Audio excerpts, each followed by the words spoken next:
Volvemos a esta casa, a nuestro hotel. Esta noche estamos hablando, empezando el ciclo en realidad de conversaciones sobre los 10 años de la nacionalización.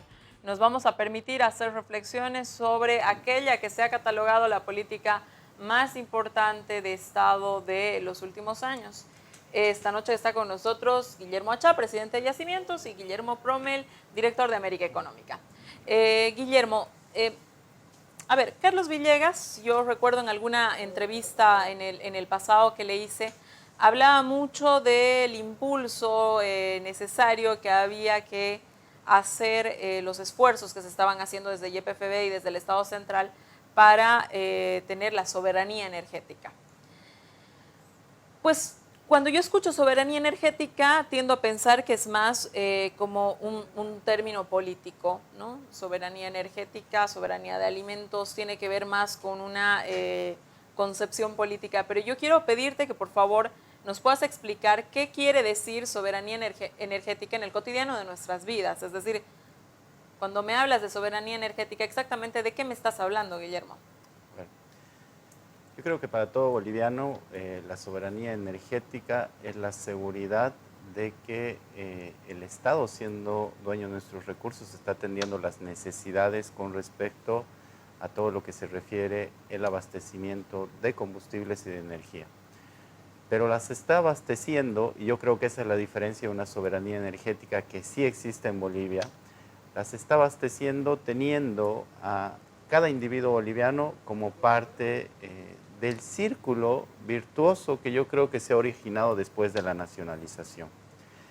Un círculo virtuoso económico que parte desde una producción, donde todos los bolivianos somos dueños de esa producción, donde esa producción es exportada o abastece un mercado interno, generando recursos, y donde esos recursos son reinvertidos para atender las necesidades de este individuo, y también parte de esos recursos es redistribuido para poder cumplir con las necesidades por fuera de lo que es el sector de hidrocarburos, pensando en mejorar la calidad de vida y cumpliendo con el vivir bien de todos los bolivianos. Yo creo que esa soberanía energética está expresada y se ha podido expresar este último tiempo en poder llegar a tener hoy 2.5 millones de bolivianos abastecidos con gas natural, con redes domiciliarias.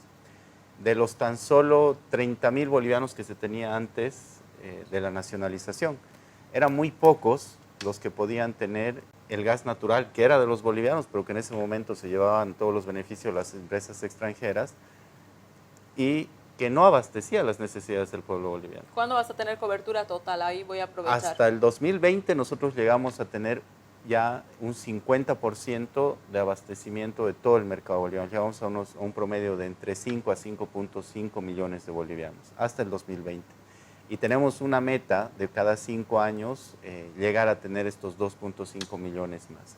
Entonces yo creo que las políticas que hoy se han establecido a partir de la nacionalización primero piensan en las necesidades que tiene cada boliviano. Lo mismo pasó en otros combustibles. El tema de GLP, antes éramos un importador, hoy somos un exportador gracias a las inversiones en las plantas de separación. En gasolina también, antes importábamos 30 millones de litros mensuales de gasolina, hoy prácticamente importamos entre 3 a 5 para garantizar stocks de seguridad.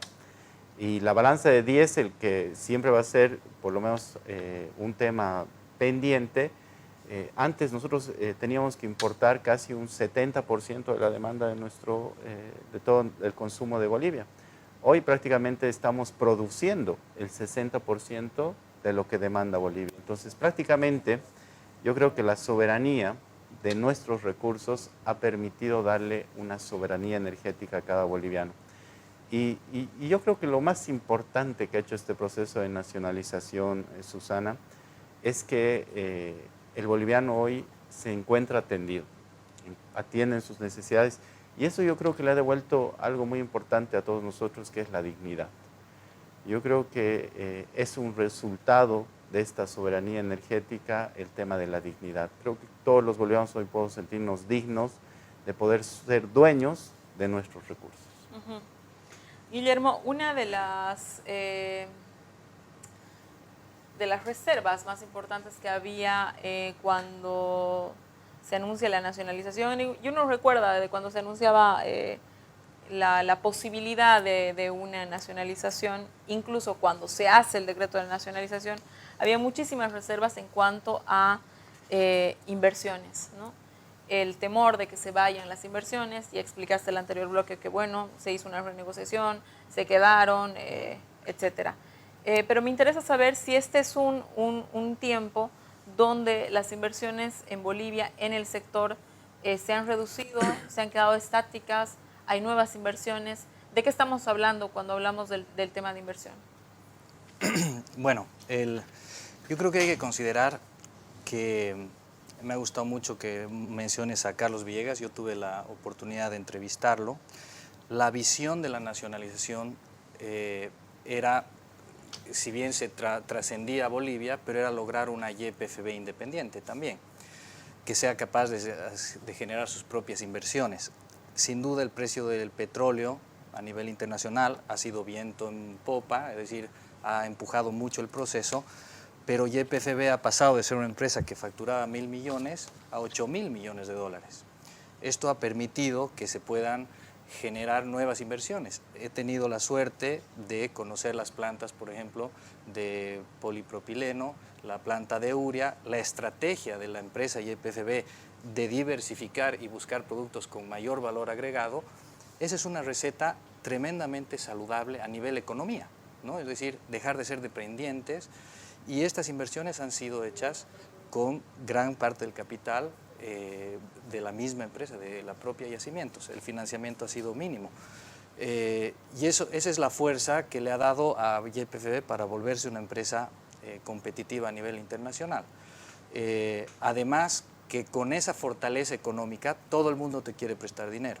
No es como antes que tenías que ir a tocar las puertas porque cuando tú no tenías una potencia económica no eres sujeto de crédito. Y YPFB yo creo que tiene la potencialidad de seguir invirtiendo. En el plan de nacionalización que me presentó Carlos Villegas, él mencionaba que la independencia de la empresa a través de generar productos de valor agregado tenía y necesitaba la ayuda del sector privado. Y él decía, por favor, necesito bolivianos que quieran invertir. Yo voy a generar una matriz de productividad, como por ejemplo plásticos, urea. ¿Y qué necesita esos productos? Necesitan bolivianos privados que desarrollen el agro, que desarrollen fábricas de inducción de plásticos, y eso sería un conglomerado industrial, digamos, que fortalecería todo el país. Entonces, yo creo que las inversiones de YPFB han sido viables gracias a la gran cantidad de ingresos que ha tenido por el viento a favor del precio del petróleo. Y esas inversiones entiendo que ya están a punto de empezar, es decir, ya deberían estar a punto. Y bueno, ahí está el desafío, en lograr realmente que ese proyecto se haga una realidad. ¿Y cuando hablamos de inversión extranjera? Bueno, la inversión extranjera tiene un factor bien importante, que es la seguridad jurídica, ¿no es cierto? En Bolivia no hay seguridad jurídica. Esa es una conclusión muy rápida. Yo creo que la ley de inversiones no está siendo promovida. Entonces, por ejemplo, se ha ido a Nueva York a buscar inversionistas en Bolivia, y yo no veo ni un solo gringo neoyorquino en las calles invirtiendo, pero sin embargo tienes los países limítrofes con nosotros, tienes inversión brasilera, inversión argentina, gente que está invirtiendo, sobre todo aquí en Santa Cruz en el agro. Somos un país que da seguridades jurídicas, y lo bueno ha sido que el gobierno ha dicho, en estas áreas no puedes invertir, que son las áreas estratégicas, es decir, agua, luz, petróleo. Pero en todas las demás, la inversión privada es bienvenida y se está haciendo. Y esa amalgama entre lo privado y lo estatal, yo tengo el optimismo de que sea un modelo nuevo de economía, una economía donde se busque el bienestar de las personas más allá de una ideología política.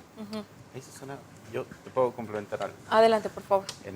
Yo creo que en el sector de hidrocarburos sí la inversión extranjera se ha mantenido, ¿sí? Y esto lo podemos ver aún en una actividad que sí tiene mucho riesgo, ¿sí? Que es la actividad exploratoria.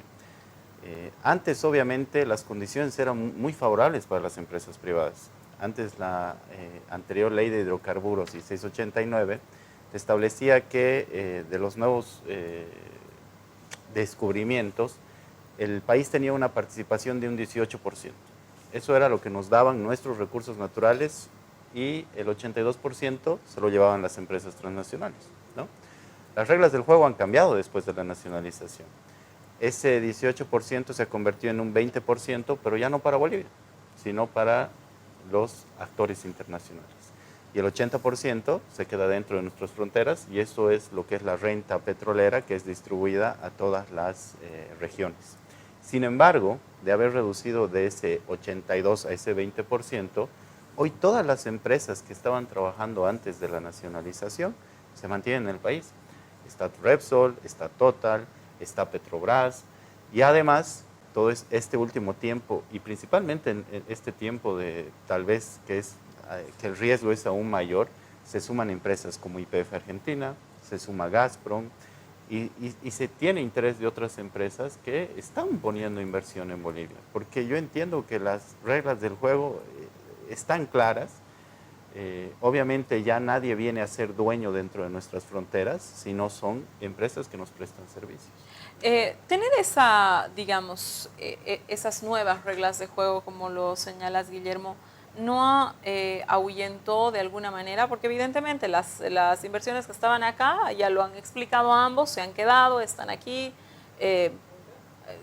igual ganan, ¿no? Igual ganan un montón de dinero, etcétera. Pero ¿qué pasa cuando hablamos de nuevas inversiones?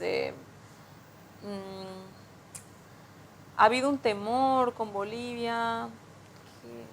Yo creo que hay que diferenciar. Antes de este contexto de precios bajos, yo creo que todas las empresas estaban interesadas en invertir en Bolivia. El que hoy hay una reducción de unas inversiones en el sector petrolero es a nivel internacional, pero te reitero, aún así, hoy nosotros estamos firmando contratos de exploración con Petrobras, con Total, con Gazprom, con YPF Argentina, que es un nuevo actor dentro del mercado exploratorio en Bolivia, y hace que realmente las condiciones en las que nosotros nos encontramos como país sobrepase este contexto de precios bajos del WTI, que tal vez representa un riesgo.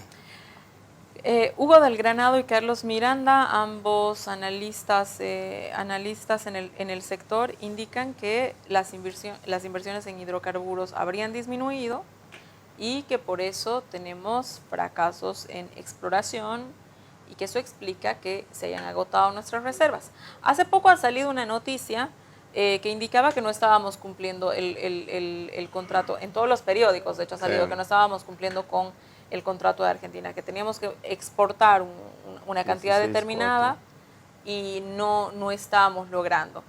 Yo quiero aprovechar que estás aquí y preguntarte, ¿por qué no estamos cumpliendo con esa cantidad de exportación? Y eso, ¿qué significa, Guillermo? Significa que una sanción económica de parte de Argentina con nosotros, significa renegociar un contrato con Argentina, y por otro lado, ¿por qué no estamos cumpliendo?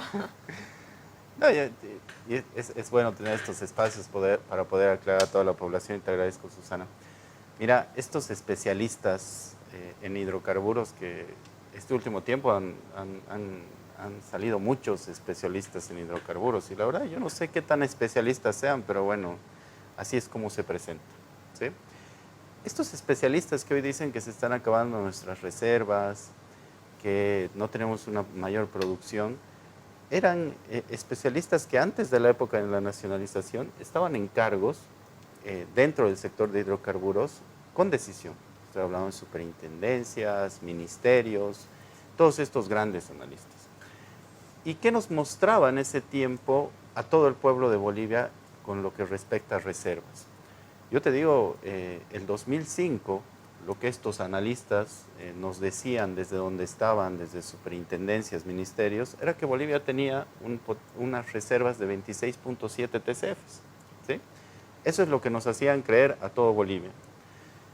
El 2009 se hace la primera certificación de reservas dentro de este periodo de nacionalización a la cabeza de nuestro presidente, donde realmente conocemos la verdad. Teníamos 10 TCFs de reservas de gas. Yo por lo menos no recuerdo haberlos escuchado a estos analistas una explicación sobre la mentira que le decían al pueblo boliviano. Le decían que teníamos 26. Obviamente se las decían porque las empresas privadas certificaban eso o decían que tenían eso para subir sus acciones en todo lo que es la bolsa, ¿no?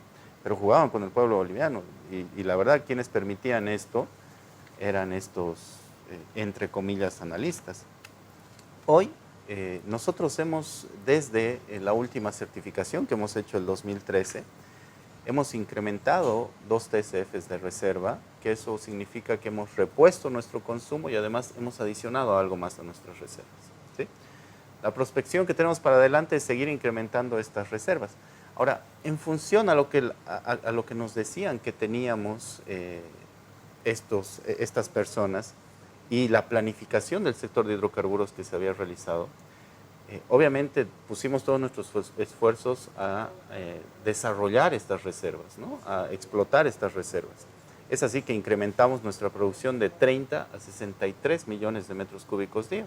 Se firma adenda con Argentina, inclusive tenemos una adenda firmada hace 2 años con Brasil, y por lo menos personalmente yo te garantizo y le garantizo al pueblo de Bolivia, tenemos hoy la producción para poder cumplir con nuestros mercados. Yo lo he escuchado hablar a uno de estos analistas cuando decían que estamos incumpliendo a la Argentina. Y él decía, el día de ayer hemos entregado 15 millones de metros cúbicos día, por debajo de los 16,4 que deberíamos entregar. Yo por lo menos no estoy tan seguro que él conozca que la nominación acordada con Argentina ha sido de esos 15. Porque veníamos de un feriado largo, que era Semana Santa, y después mencionaba el anterior mes tampoco se cumplió, pero el anterior mes era Carnavales y venía también con una nominación baja Argentina. Los acuerdos que nosotros llegamos con Argentina en marco del contrato es poder garantizar en estos 6 meses el volumen que tenemos de 16,4. Y lo estamos haciendo, claro que eso no lo conocen los analistas, claro que eso no lo operativizan y bueno, de conocer un dato lo distorsionan absolutamente, sacan una información a la población que es totalmente errada y pienso que la mejor ejemplo para poder decir que esto es cierto, yo no creo que Argentina nos haya pagado los 300 millones de dólares que nos debía si no estuviéramos cumpliendo el contrato con Argentina, ¿no? Nos los ha pagado porque nosotros estamos cumpliendo y ellos han visto que también tenían que cumplir con ese compromiso. Sí. Guillermo, cuando hablamos de esta cuestión de las reservas probadas, estas reservas probadas merecen una certificación, ¿verdad?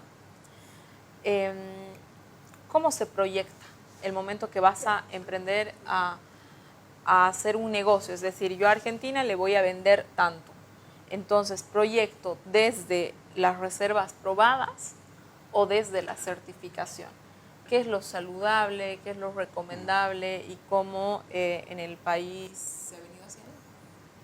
Bien. Quisiera completar un poco la anterior pregunta antes de responderte. Adelante. Para armar un poco mejor el contexto. La inversión extranjera no solo es en petróleo. Es decir, es muy fuerte en petróleo o en empresas petroleras, pero la inversión extranjera es una herramienta para generar productividad en los países. Refiriéndome a la anterior pregunta, te digo, Bolivia tiene mucho por promover. Tenemos una ley de inversiones, ¿no es cierto? Pero tenemos que mostrar esto a Latinoamérica. Paraguay anda muy adelantado en eso, te garantizan procesos de impuestos transparentes, procesos de leyes transparentes. Entonces, la inversión internacional que genera la productividad del país está en todas las ramas, ¿no es cierto? Ahora bien, la inversión extranjera en petróleo, cuando ellos querían comprar un campo, por ejemplo, ahí sí era tremendamente importante las reservas probadas o probables que tenía el el campo petrolero. Pero no va a haber inversión extranjera que venga a comprar un campo petrolero como se hacía antes, ¿me entiendes? Sino ellos vienen a invertir en servicios para YPFB. Yo creo que ahí hay una diferencia muy grande, porque yo creo que Bolivia tiene que promover la inversión que viene a construir nuevos edificios, a construir nuevas fábricas, en todos los aspectos de la economía, no solo en el petróleo. Ahora, yo entiendo que YPFB no tiene ningún interés en privatizar ningún campo. Entonces, yo creo que una negociación sobre las reservas no tendría sentido, porque las reservas hoy por hoy son 100% del pueblo boliviano y no pueden ser negociables. Guillermo Acha, a ver, los analistas también del área indican que quizás haya habido un rezago en el tema de la inversión en lo que significa la exploración. El presupuesto de este año invierte 2.400 millones de dólares en el área de hidrocarburos, en toda la cadena hidrocarburífera. Sí. Eso representa el 58% del presupuesto de este año. Sí. Guillermo, preguntarte si esta inversión en este momento no es una inversión tardía, ¿no? ¿Por qué en este momento recién se apuesta cuando se está con los precios bajos? Es decir, apostar el 58% de tus recursos en toda la cadena de hidrocarburos, cuando hoy los hidrocarburos no están precisamente en su auge, ¿será una decisión acertada en este momento? Algunos analistas dicen que esa decisión se debió haber tomado hace años atrás para hoy tener mayor posibilidad de haber encontrado reservas, ¿no? A ver, no es algo nuevo, Susana. En realidad, el sector de hidrocarburos los últimos 10 años ha invertido por encima de los 11.184 millones de dólares. ¿Sí? De esos 11.184 millones de dólares, 6.900 millones de dólares han estado orientados a todo lo que ha sido la actividad de exploración y explotación, de desarrollo. Es lo que te decía, yo creo que uno de los pilares más importantes de la nacionalización y de que hoy seamos una empresa eficiente y que tengamos este modelo económico que tiene el país como ejemplo, es la planificación. Yo creo que eso hace la diferencia de poder tener una buena gestión. Cuando se han nacionalizado los hidrocarburos, creo que la orientación ha sido la correcta. Lo que se ha dicho es, bueno, tenemos estas reservas, las desarrollemos. En función de ese desarrollo, cumplamos con un compromiso del pueblo boliviano, un requerimiento de hace muchos años que era la industrialización, y también con los compromisos de exportación, ¿no? Para esto, invertimos en todo lo que es desarrollo y también, además de haber llegado a este punto de lo que son los compromisos de exportación y nuestro mercado interno, hay que garantizar una exploración. Y eso es lo que se ha venido haciendo a lo largo de los últimos años. Por eso te digo, desde nuestra última certificación, en realidad yo me sentiría preocupado o compartiría con estos expertos si realmente yo vería una declinación en nuestras reservas. No es lo que ha pasado. En realidad nuestras reservas se han incrementado. ¿Eso qué significa? Que hemos repuesto el consumo que hemos tenido como país, que en promedio está entre 0.8 a 1 TCF año, ¿sí? Que eso se refiere a lo que es mercado interno y nuestros compromisos de exportación. Entonces hemos repuesto esas reservas y además hemos incrementado las reservas que teníamos con respecto a nuestra última certificación. Entonces yo no sé dónde está la disminución o por qué se tiene que hablar de que realmente nuestros recursos se están Quizás acabando. ha habido un tema de alguna susceptibilidad con el tema de exploración. Por ejemplo, ha sido portada en muchísimos periódicos el tema de Liquimuni. Liquimuni no ha encontrado nada. Ha sido una inversión por encima de los 200 millones de dólares y no ha logrado encontrar nada, Guillermo. Sí.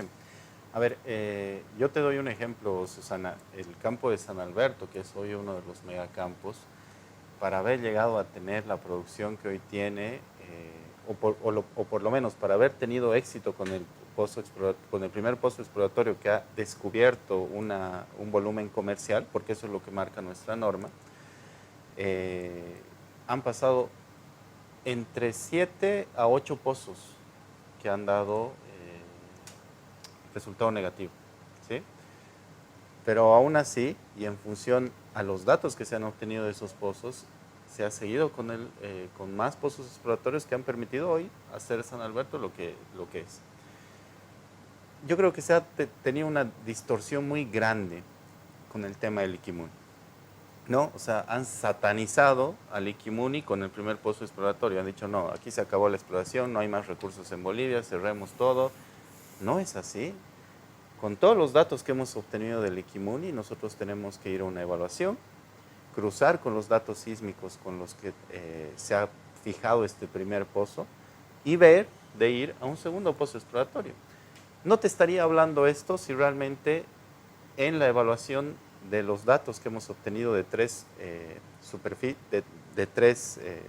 niveles de la perforación del Liquimuni ha habido presencia de petróleo.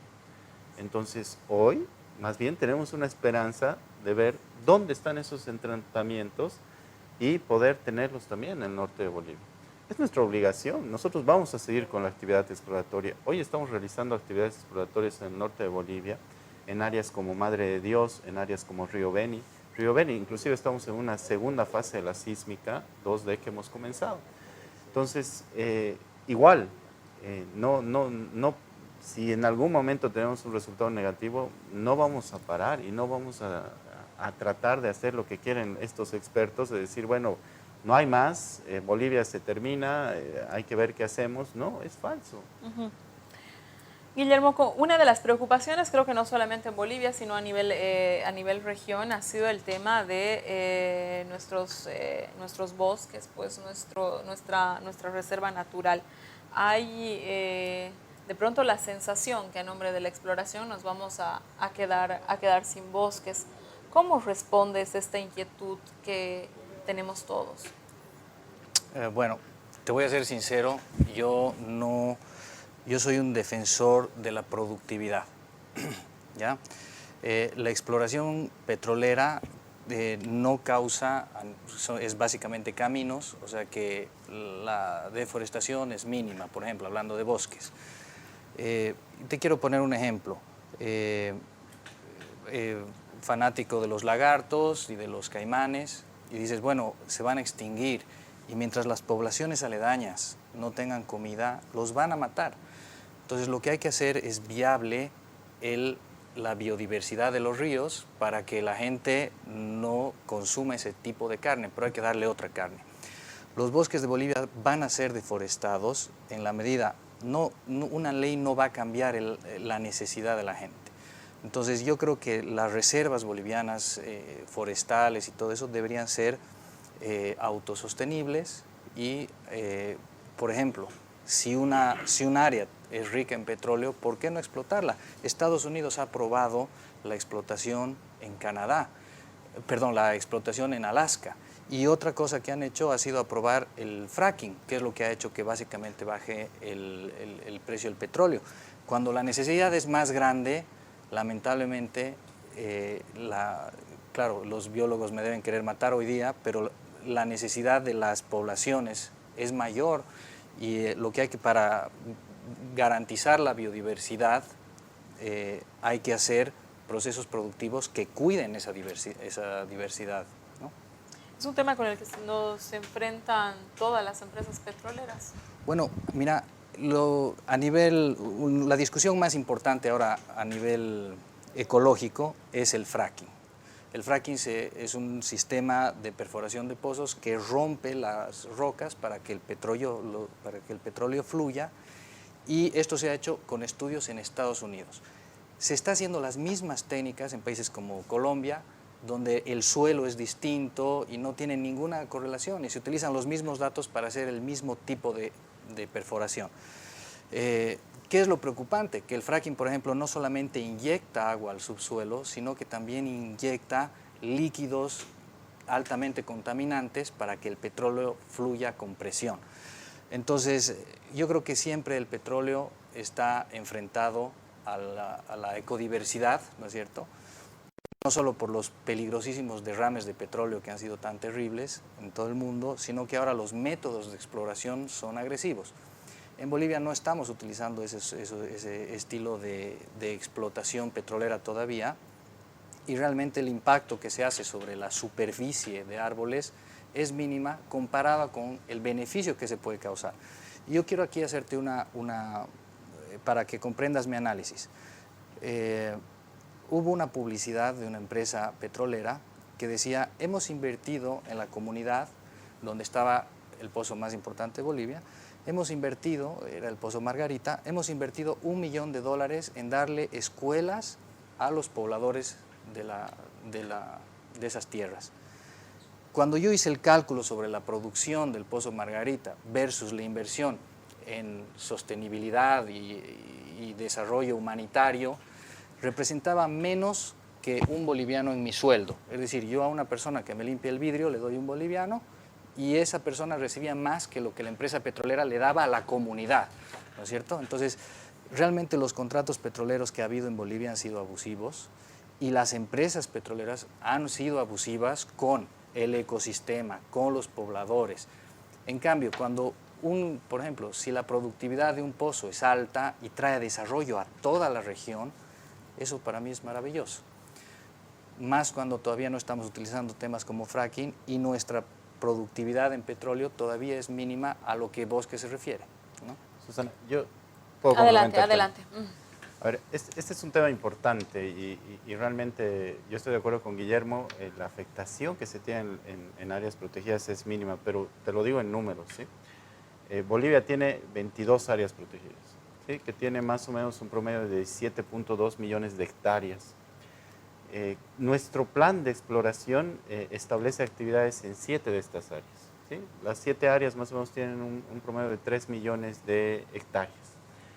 Y ahí vienen los críticos y los expertos y dicen van a hacer actividades en 7 áreas, que son 3 millones de las 17.2 millones que son en total. Entonces ahí ya dicen es prácticamente un 30%, un 25% que van a afectar. Es totalmente falso. La afectación que se tiene hasta el primer pozo exploratorio se refiere a lo que decía Guillermo, son caminos y planchadas, son helipuertos, son sistemas de recolección y es el primer pozo exploratorio y todos los sistemas para evacuar la producción. Eso representa hacer actividades en esas áreas de un 0.04% del área. O sea, cada área tiene, si quieres, 500.000 hectáreas.